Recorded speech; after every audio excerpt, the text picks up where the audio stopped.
Yeah, exactly. Because like that's an important muscle for skating. So, Yes. And it's like if you can't get this like way up here and down, like you probably can get stronger just by being more flexible. So it's pretty easy. Like you don't have to like get any stronger. You just have to be more flexible. Right. So, the only reason I still ski fast is because I'm flexible and quick. I'm not as fit. I'm not as strong. So that's important. And then then core for sure is quite important. To move you along the trail, but also to tie your lower body to your upper body. So if this is weak, you are not going to pull as strong. And then if this is weak, also you won't balance because you can't stay stacked on one foot. You'll be more like a starfish. Your legs will be wide. Yeah, you're kind of just like this, you know, because this needs to be strong to be able to stand on one leg. And skiing is a one-legged sport, so we'll do a little bit of balance drills. I can go through some of that, but unless you're double pulling or unless you're tucking, you're on one foot for skiing. So you better be really comfortable on one foot. And so how comfortable? Like you should be pretty comfortable. So. You should be able to stand on one foot. You should be able to close your eyes while you do that and still find your balance. Yeah. So we'll do some of that stuff. And you can't. You have some gains to make in the neuromuscular department, and those are really easy. You can train your brain quite quickly. Well, I can't, but the rest of you can. So but we'll start just doing some arm swings. They get kind of a little bit loose, and so we just want to pull, and we want to think about initiating this pole plant with the core. So I want you to feel like you're doing like a little sit-up on the way down. And that's how pulling should be. Now I want you to swing the arms and don't crunch your core at all. Right? Don't move your hips at all. Like feel how it feels so unnatural and so bad. Right? So why do you all ski like that? All right, then move the hips. Right? I'm out on Elm Creek and I can't even look at you. I have to stare down. I have to look straight down at the snow because if I do, I'm like, oh, that needs to get fixed and that needs to get fixed. So I can't look up at it. Just so bad. So all I deal with the skis, because that's a big enough pile of work for me to deal with. I have multiple lifetimes of coaching technique to do. So but all right, let's go alternate. So just arm swings here, left, right. So yeah, key thing too with this, and you can really feel it with the classic striding, is you're swinging from the shoulders versus just tight. So really getting that good arm swing. Yeah. And you can feel that with, the double pull as well. So you feel kind of it's like free. Yeah, you're gonna rotate. Forward, You'll still have like a little bit of a impulse with the core. So then don't move your core at all, or move your hips at all, and try to arm swing. Feels quite bad, right? So why do you all ski like that? And Brian Fish told me this: if you can fix this in your bedroom in front of a mirror, it'll translate out on the trail. But trying to fix this on skis that are 4 centimeters wide, so a little over an inch, and they're slippery, and the track's all undulating, like good luck, right? So if you can't make this look good in front of a mirror on your bedroom carpet, good luck on skis. So I did a lot of skiing in front of a mirror by myself alone in my room. It's a very, very deep experience. But and we'll go back to double pulling. And so this, and all these drills that we've been doing right now, we've done them on 2 feet. Which so we're gonna do in one. So I want to double pull and just stand on your right foot. Yeah. So if this gets challenging for you, then we've got room to improve. Like you don't even have to ski to go get better at skiing. You just do this in front of a bedroom mirror. And so we'll go back to 2 legs and we'll rest. So skiing is just one cycle at a time. So you're over here and over here, and you don't really know how bad your balance is because you just are 1 cycle per leg. So go to your other leg that you didn't go and stay stacked. We'll just try to pull. Right? So you get like 2, 3, 4 cycles in a row. If you have access to a skier, you can, do that off of 1 leg, right? We'll go back to 2 legs. No pulling. So, and then we'll go back to our first leg again, and then try to do this. And now try to close your eyes while you do it. Oh. You can kind of leave that 1 foot just like out there to tap it down if you need to. All right, go back to 2 legs. So you can do this alone in your bedroom and then turn the lights off too. All right, go back to our other leg.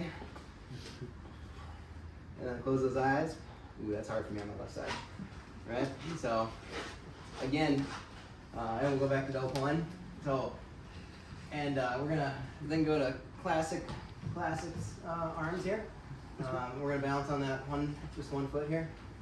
And you can actually, if you want to, as your right hand comes forward, your left leg can swing forward. So you just get a little bit of a leg swing. Find that happy balance.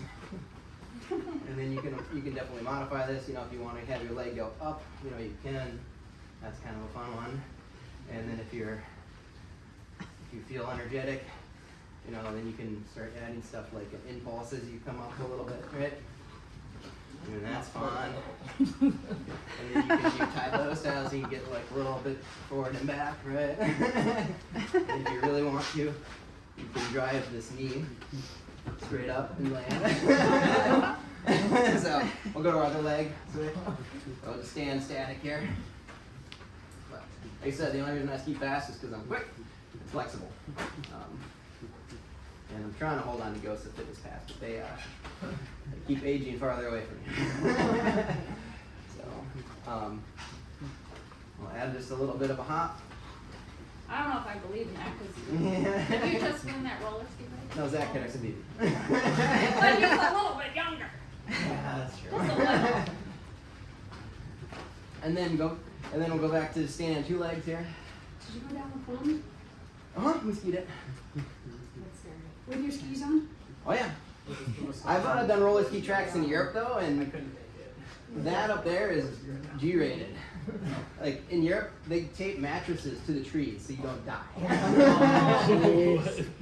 You didn't do that one with us, no. I was. With a spring behind the mattress? Yeah, no, there's a guy out, but everyone's it's crazy over there. Like, I walked one of the roller ski courses in Norway. I didn't even ski it, and I just walked it, and I was like, this would be very challenging for me. And so, but that's why they get good at skiing. Yeah. If you do it wrong, you turn into the human cram really quickly. Okay. All right, let's stand on our right foot. And so we're just gonna add that little bit of a swing here. You don't have to add an impulse, you're just swinging. And then try to close your eyes while you do this. Zen. Yeah. And try to keep that core Engaged. Yeah. engaged. And that Okay, helps back so to two much. legs. And we'll switch to the other one. Woo. Arm and center. Alright. Just find our glutes too. I want everyone to kind of go to a wider position. Hands in front of you and drop your butt low. And then I want to transfer over here. And then transfer this way. That was a great stretch and strength. And then this is activating kind of that glute muscle for sure. All right, and then I want to. I don't know if I'll do this one, but those of you that want to attempt, like, you should be flexible enough as a skier. Try to be, and you can grab a pole or a friend if you want to do this, but you can kind of start getting this where you can kind of drop leg, and you want to be able to kind of do like, you know, pistols, but like knees don't, you know, but like you can get like a half, like skiing, you're never gonna get that deep in a push, but you want to be able to have the balance kind of sit back just a little bit, you know. And as like just going to like a half squat here, holding, you're gonna feel. So just go to a half squat, hold it. You can feel your butt muscle just start to burn. That's a good feeling. Then you can get Jesse Diggins style and do this like on a medicine ball, or standing on like a bouncy sideline. Let's go to the other side. Yeah, you can do this on a physio ball while holding 45 pounds in your hands. With your eyes closed? Yeah. I mean, you can like do you can like wrestle with a friend, like try to knock them over with the foot, you know? You know? You can do, you know, all sorts of fun stuff. So there's lots of Dryland stuff that doesn't require you to ski to get better. Yeah. Yeah, we worked a little bit on the lock and load. I have a partner up and talked about the arm angle. Yeah. Do you want to start on roller skiing? I can roller ski a little bit for sure too. I just show you guys one other thing with core strength, like, because you need to like, the core ties your lower body to your upper body and also propels you. So like this is the most important part of the pole plant, and then the last closing is the next, and then icing on the cake is the triceps. If you leave your hips back, you know, so everybody kind of put your hips back and double pull, you know, leave them back there. That's how a lot of people ski. So then if you feel that, it's just all kind of lats. So then as you like bring the hips forward, you can feel it stretches all that fascia. And when I talk about my core, it's literally my what I call my front butt. It's from your elbows to your knees. Like that's really, really strong. But if you don't get your hips in front of your feet, it never opens up, so you can't crunch it down. So if you sit with your butt back, just all lats and triceps all the time. But it's kind of dangerous to get your hips, forward because you're like you might fall on your face. That's what your poles are there for. Safer to try that on snow. Roller skiing is more, is a blood sport. So We could have people partner up Yep. and like you catch. But And when you fall, like I'll demonstrate with Matt.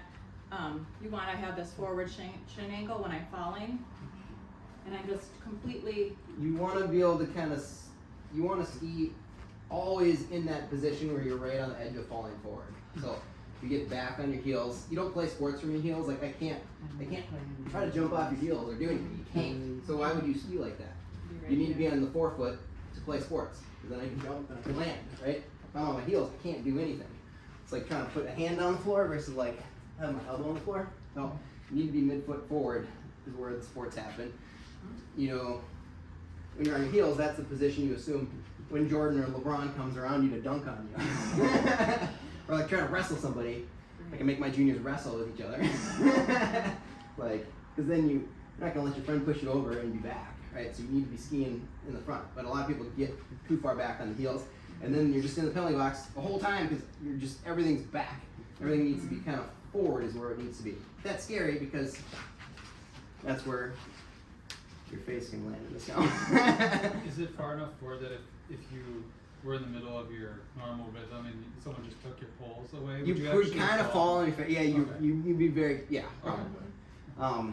And so. Well, a lot of people, some people do the mistake of falling. But Yeah, when they try to get full, back. they try to get full, they know they need to be in that forward body position, but instead of like getting the like hips this. forward, they just like tilt here and then go.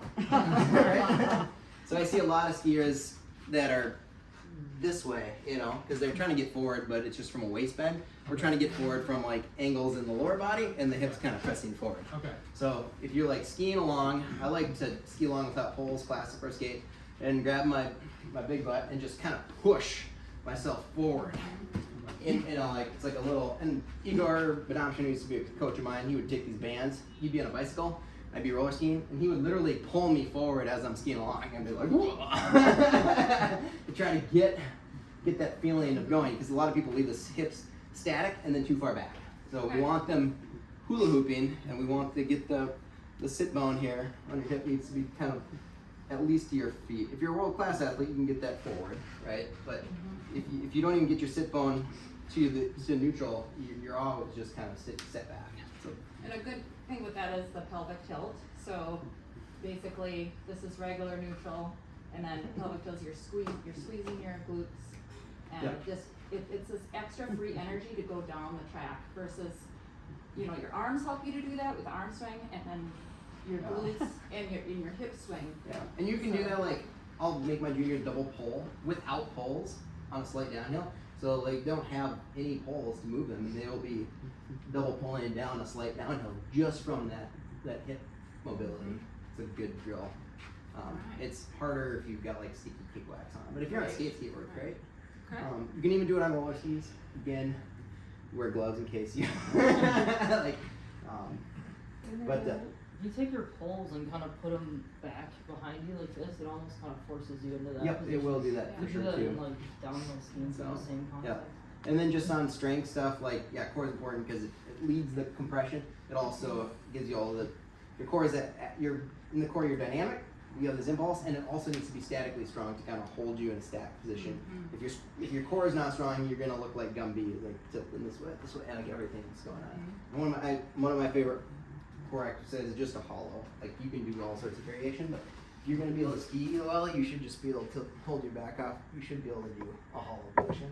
And when you're strong, you can do a med ball, and then you can start, because it's static, and then you can add impulse to it. Yeah. All sorts of things. You can add a med ball. You can play catch with your friends. I mean, all sorts of things. Why don't we have you get on the treadmill, and then I'll do some, while you're getting your stuff on, I will lead them in some other things. Okay. So yeah, Matt talked a lot about the core being good. So we're gonna do a V2. You guys, do all of you V2? Yeah, know what V2 technique is?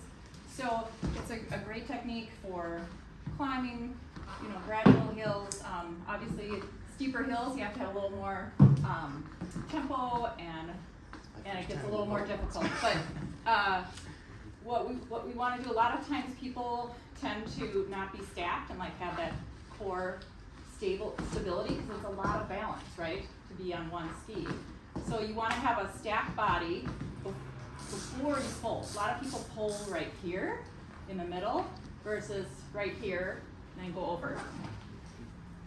Pull and get all that core right over your body. And I want you to try to load that ski with that forward chain angle and then explode. Load and explode. Everything is stacked. You just drop it down and explode. Drop it down. It's I tell my junior kids, it's like firing all the cannons on the battleship all at once, right? Because a lot of people will arm, core, and then kind of fall away. You want to like load the leg and the arm and the core all at once, so it's one movement and then over, instead of like three separate. You know, you're breaking that chain of movement, right? You want to have it all right here, instead of like pull, core, fall, push. Then you know. So I think of it as up. A lot of people don't go up enough in order to load. You have to open up, down, and then over. Up, down, then over. Up, down. And when you stack all those movement patterns together in a quick duty cycle, it allows you to glide longer and recover more. So if you kind of we need to be coordinated. yeah. We're in a small space here. Another thing is we were talking about. Matt is going to demonstrate some of the lock and load movement, and he'll maybe show you some incorrect ways of that people. We're just going to start with some double pull just to break it down specifically. Maybe ways that people like open up their arms or collapse. And then I'm great at skiing with terrible technique. Because if you can ski with really bad technique, then you know what to stay away from. So, so I love forcing my juniors to ski with a very like double pull kids with your hips, don't move them at all, and then they're like this, and I'm like, okay, now you can use, and so then they're like, oh, I would ever ski like that. Right. So it's like, yep. you know. So he's going to demonstrate some of that. But like I said, with the arms. This arm swing is huge in bringing your hips forward and all of your weight forward in your energy. So let's kind of crawl over here, and we're gonna watch me die, get shot off the back, Jesse Diggins now. You're very lucky you don't have to watch me on this, because I wasn't too sure about it. I know. I can't, it's a little hard to see exactly what he's doing from behind him. I think this probably works better. But. You want me to lock and load or just go further out? You just want me to double pull? Yeah, let's just do some double pull.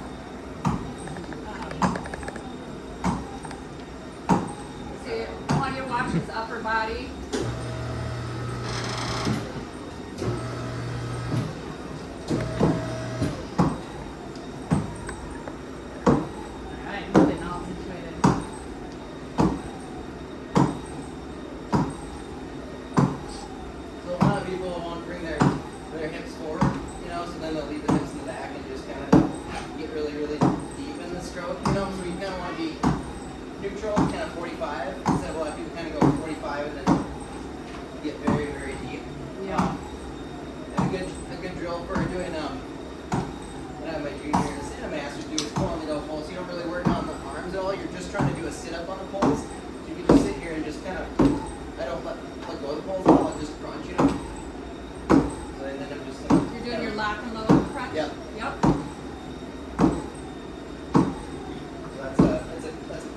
Quite a good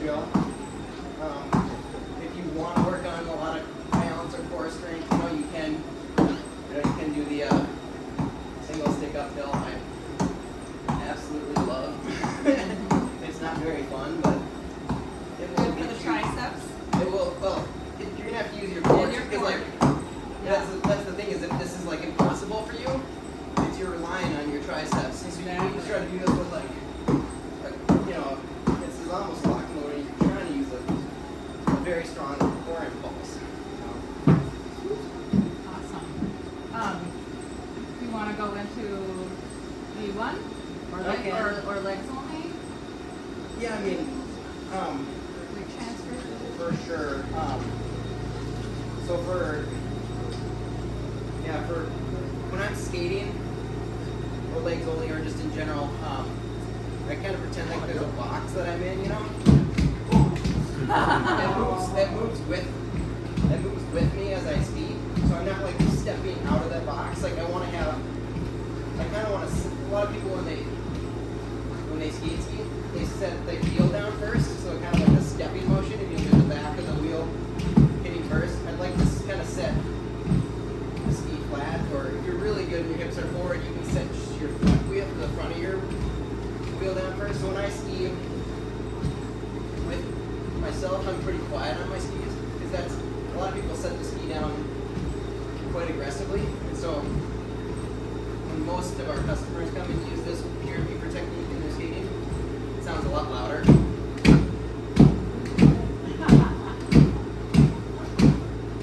That's wasted energy. So I ski very, very quiet because I'm very lazy. I don't have a whole lot of ammo to fire, so I'm going to use it for pushing myself forward down the track. But talking about that box, I pretend like I have this box that I got to move laterally in. I'm not like a lot of people get this kind of stepping going. And so I'm going to pretend like I'm in this box that I can't step out of, basically. And then I always try to set the forefoot down first.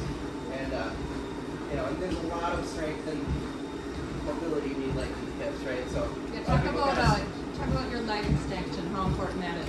What's that? Your leg extension, how important is that in skating?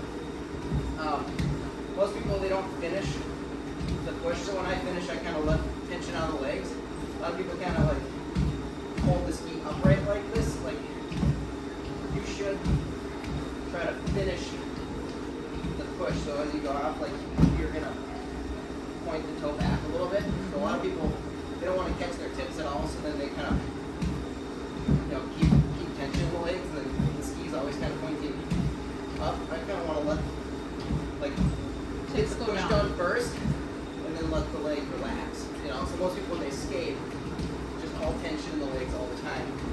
And even though I look quite symmetrical, the power should be like a pop, a pop, a pop, a pop. You should have that kind of power phase and a glide phase. And that's easy to do in upper body. Like a lot of people think about that because it's like, oh, I need to like compress and then this glide. That's how it needs to be with the legs too. So there's like this initial pop. Yep. And when you have the most leverage is when you're right over your ski. You push. A lot of people they fall away from the ski and then push. So like. Can you show us the V2 demonstration of that up, down, over? Yeah. So if you're like being fully loaded. Yeah, you're like. Let me get a little fast a little bit. So you get like this pop with the leg.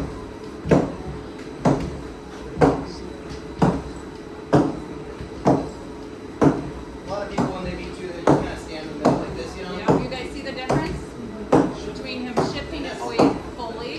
That's like, no matter how you Nordic ski, like I'm sweating bullets, like, it's hard work no matter what, so like I like to ski faster for a given energy on that, but if I'm going to get my homework done quick, like pop off this, and then get a long glide, right?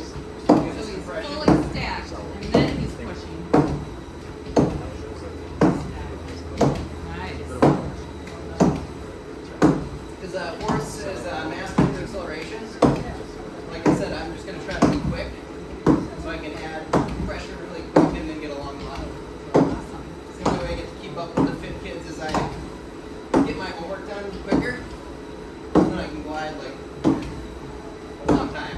How often do you use V2, Matt, in races? All the time. Like, that's how God put me together, so when I'm V2ing, I'm not suffering. And so if I have to break into V1, that's me claiming defeat. Okay. So V1 for me is a very is a climb. And V1 you can try to pop on V1 and get kind of more wide, but V1 it's a longer duty cycle, so it's more work. You know, this is a work